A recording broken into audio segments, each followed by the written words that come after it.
I've always been passionate about travel. That's why I joined Flight Centre as a travel consultant.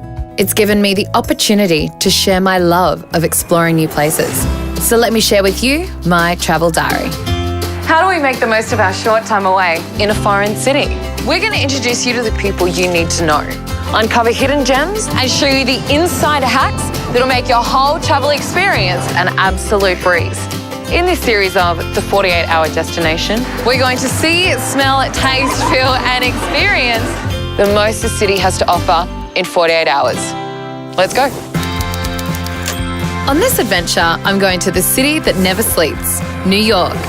I'm meeting with Brooklyn born and raised Flight Centre consultant Jessie. She'll be my guide to help me make the most of my 48 hours here.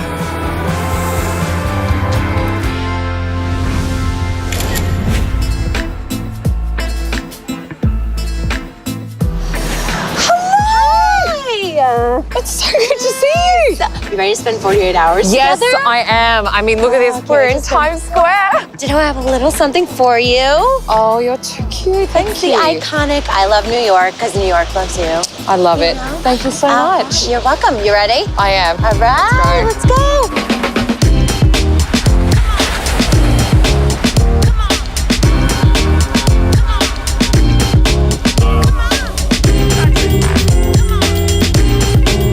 My trip wouldn't be complete without enjoying one of New York's quintessential winter experiences, ice skating at the Rockefeller Center.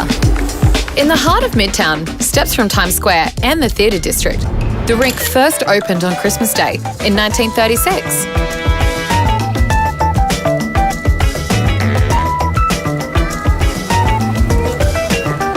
Even though it was my first time on skates, it didn't take too long for me to get my groove.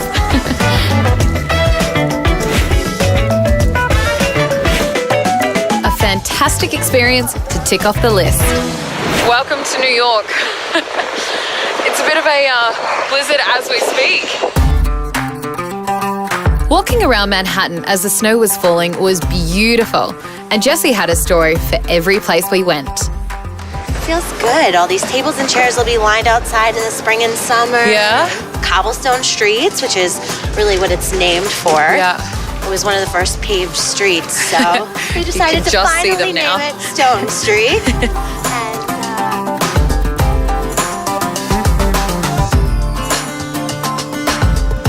A visual masterpiece.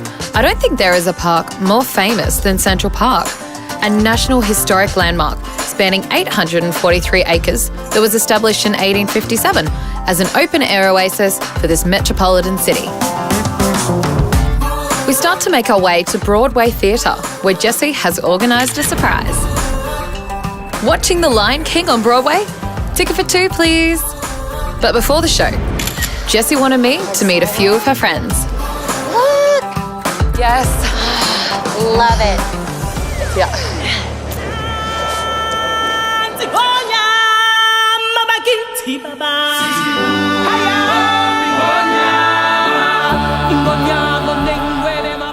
Greer. These are my friends, Jelani and Elle Stevens. Hello. So Lovely nice to meet you. Welcome. See you guys again. Yeah, good to see you too. No. And you are Mufasa? Mufasa. Amazing. And Simba? Simba. Mufasa.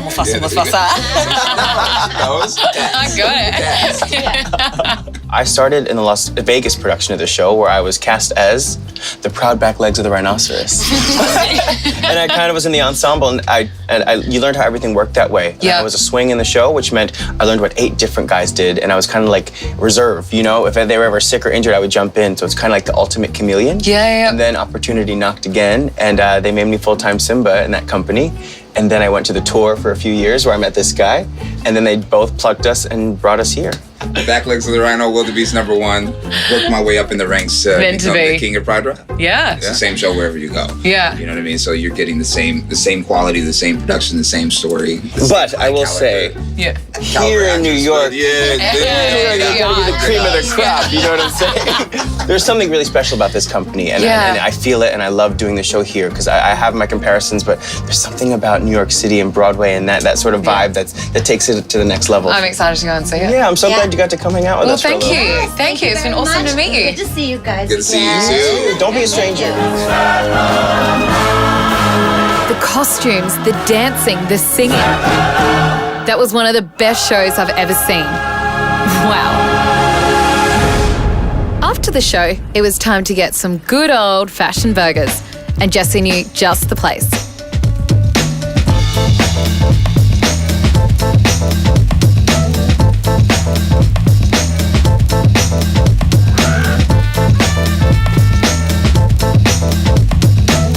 It's been a jam-packed first day, and I can't wait to see what else this iconic city has to offer. It's day 2 of my 48-hour adventure in New York, and we're off early to explore the world-famous cityscape. Yesterday, our adventure was at Street View, but this morning, Jessie's organised for me to see her city from a different view. Testing 1, 2, 3, 1, 3, 3.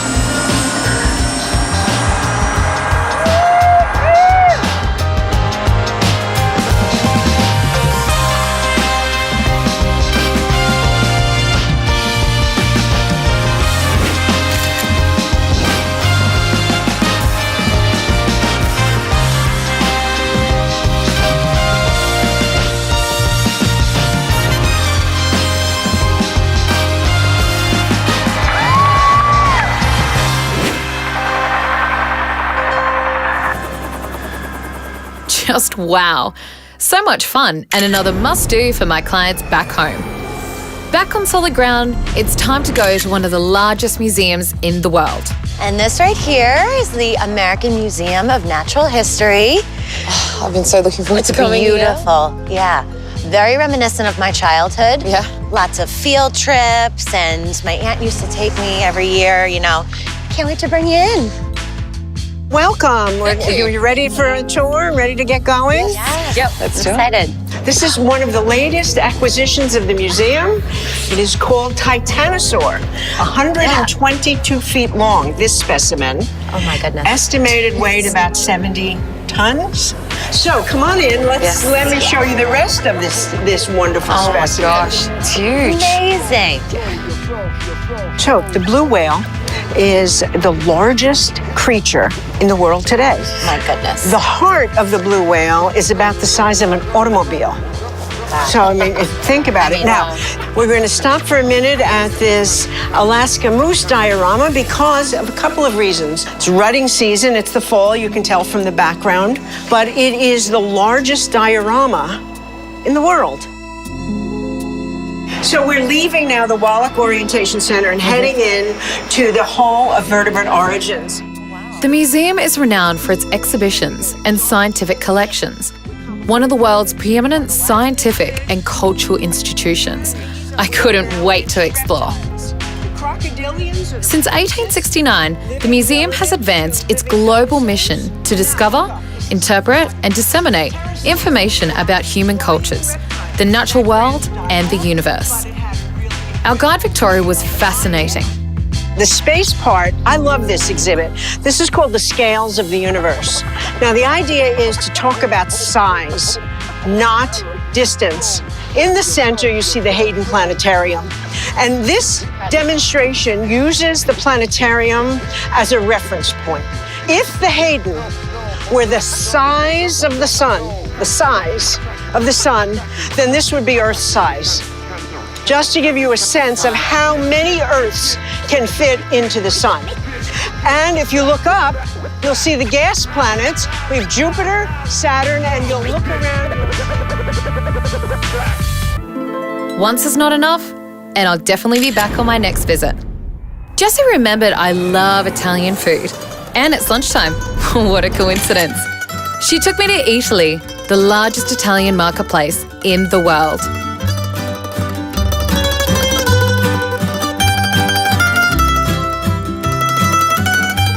Hey, Pete. Hey, good to see you again. Good to see you.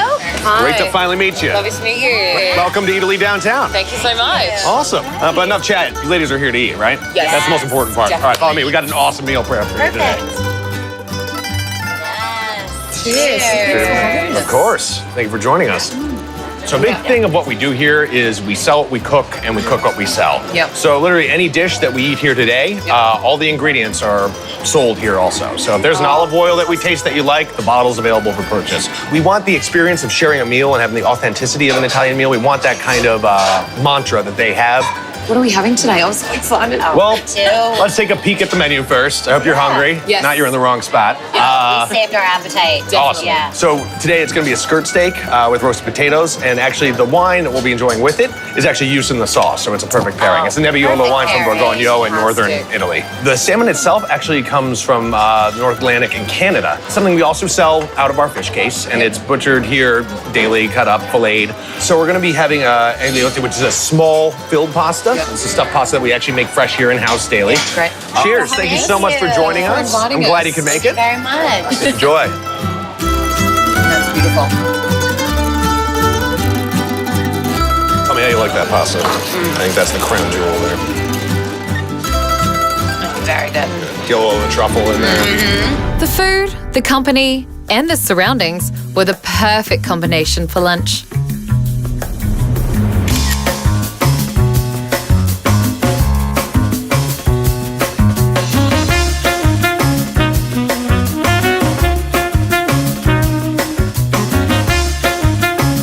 Strolling through Brooklyn, we're about to check out one of Jesse's hidden gems.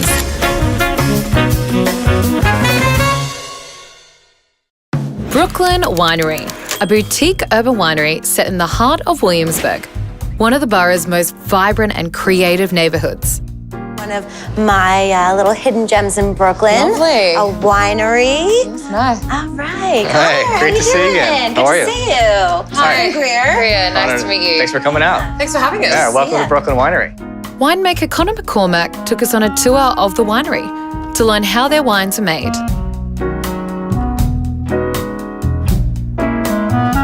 As they produce premium small batch wines, this gives him the ability to combine quality with the freedom to innovate.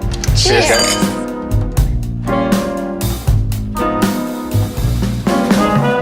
So this is our unoaked Chardonnay.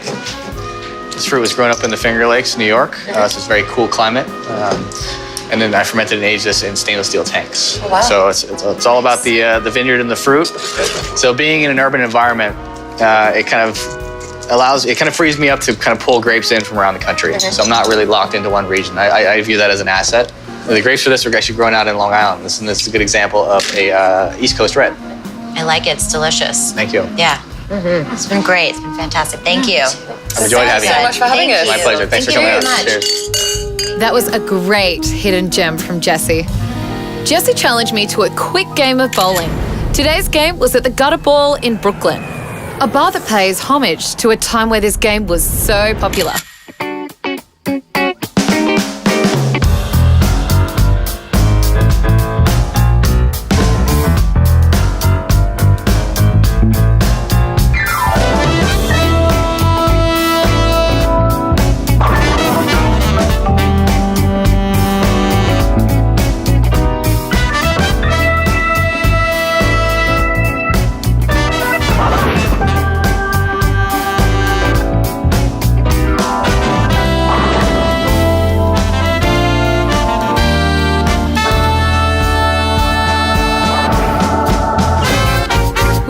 I've still got it. Greer wins! But the night doesn't stop there. Jesse's taken me to the #1 bar in the world, the Dead Rabbit.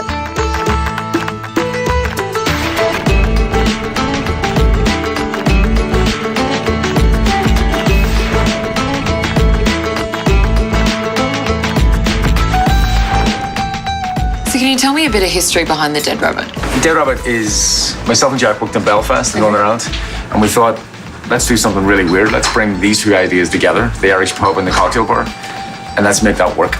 And we looked at New York City history, and one of the names we seen was Gangs of New York, Dead Rabbits. Yeah. And we thought, that's a great name for a pub. Let's create the 2-in-1 bar and call it the Dead Rabbit, you know? So that's where the name came from. And Well, you guys have won Best Bar in the World 2 years in a row. Is that right?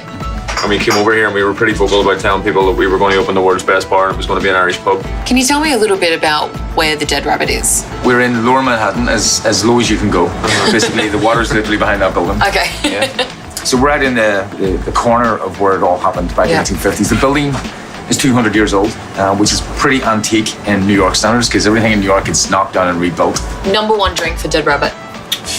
Without doubt, be the Irish coffee. So our thing was to make the absolute best Irish coffee that we could, and we actually developed the recipe in conjunction with Dale DeGroff, who's a master of Irish coffees.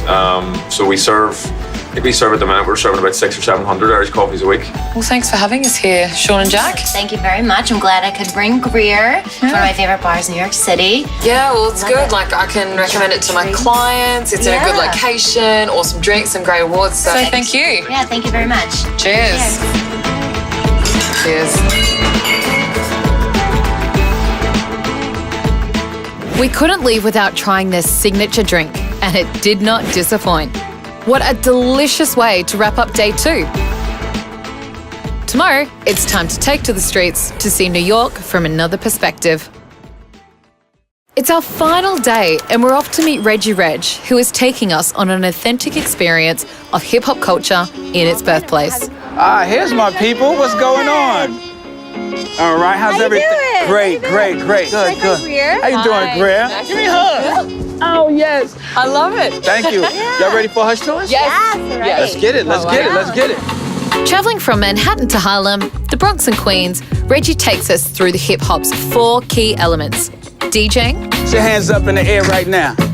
dancing, graffiti, and MCing. Lyrical killer, go gorilla when I get on the mic. Feel like I got in a fight, ready to slice. Why you think they call me Razor? Man, I'm all about my paper. I never need a fader, man. I'm quick to face it, leave a minute shake.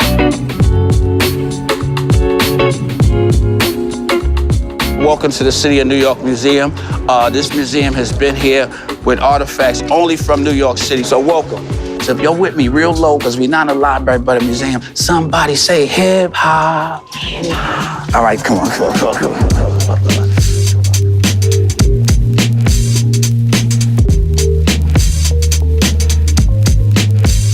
Kick glide. Hold up, man. Show our stage, time. Little South's in there. Oh, yes. Oh, that's the trump right now.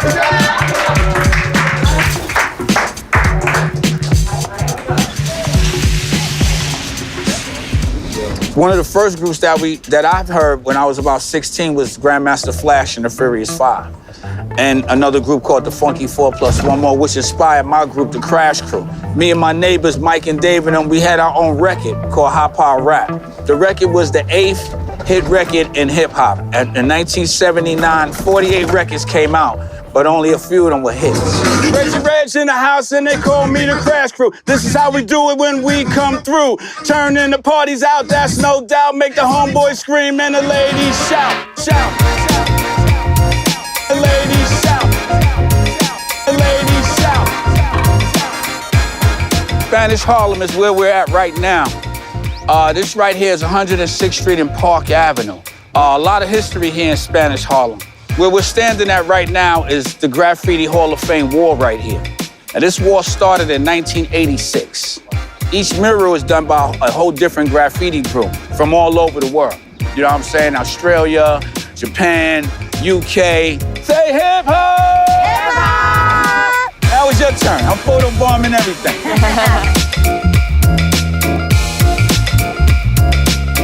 So the whole Rough Rider clique, their founders is here. KRS, one of them down the block. So there's a lot of history up here. Reggie Reg, what is your hidden gem of New York? I would say would be Harlem. Harlem? I would say Harlem. Best in street ball, best in soul food. So I would think Harlem would be the hidden gem in New York City. Thanks so much for having us. It's been awesome. No doubt. We've got more to fit in. No doubt. Yeah, we'll see you again soon. Yes. Okay, so that made me want to throw my hands in the air and wave them like I just don't care. Jesse knew a great restaurant in Lower East Side. Just down an alley, we found Freeman's, a rugged colonial American tavern. Yeah.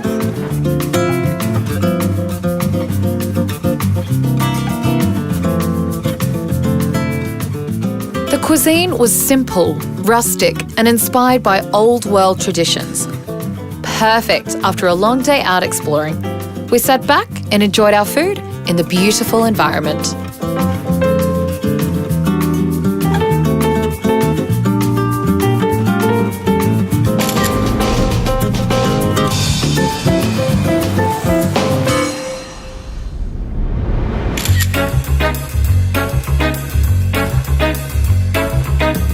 For our last stop, we took the iconic New York subway to Central Park for one last stroll.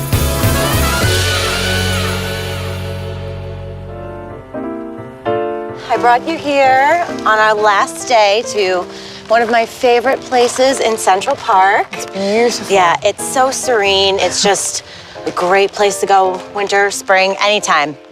So what was your favorite part of our trip? I would definitely have to say Dead Rabbit. Oh, those guys are great. Yeah. I mean, the story of them coming over from Ireland, wanting to be the world's best bar, they persevered and they did it. They did it, and that's hard to do. I know. It was hard to do in New York. It wasn't just once, it was twice. Yeah. What was yours? I would have to say the helicopter ride. That was awesome. Oh, that was amazing. It was an amazing way to see the city. Never done anything like that before. Well, thank you so much for having me. I mean, I can't wait to include this into my clients' itineraries. Yeah, firsthand. Your insider knowledge was incredible. Well, thank you. It's great having you here. You are gorgeous. Ah, you're so floppy. Hi, cutie. Gorgeous. Well, there it is, my 48 hours in New York, New York. A city so nice, they named it twice. If you'd like to know more about my 48 hours in New York, head to flightcentre.com.au/48 hour. If you're looking to design your next holiday, our passionate Flight Centre travel consultants can help you plan and book your time away. Visit us in store, online, download our app, or call 131 600.